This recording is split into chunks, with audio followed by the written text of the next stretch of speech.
झकास music present जिला धनसा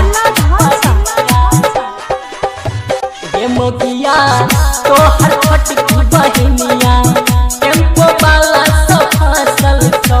ये मोगिया तो हर फटकी बहनिया ट्रैक्टर वाला सब फसल छो। ट्रैक्टर वाला सब फसल छो कि टेम्पो वाला सब फसल छो। लागो ओ करे संगे ई फरार है तो ये मोगिया तो हर छटकी बहनिया टेम्पो वाला सब फसल छो। डीजे नारद मधेसी केरहा मोर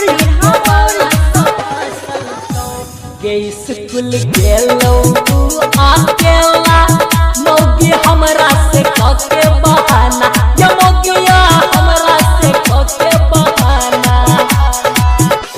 के स्कूल गेलो अकेला मौगी हमरा से कके बहाना।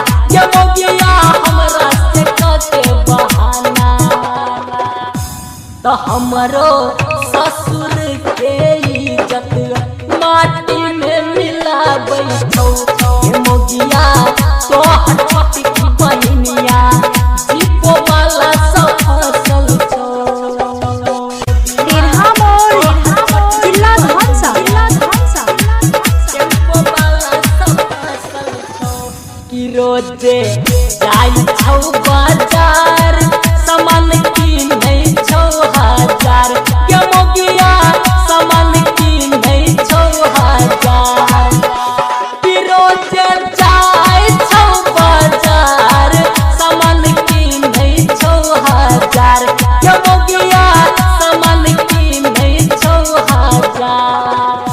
कि लागो 9 महीना में ई त पर्दाफाश भ जेतो। ये मोगिया तो हर छटकी बहनिया फैंसी वाला सब फसल छो। डीजे नारद मधेसी केरहा मोर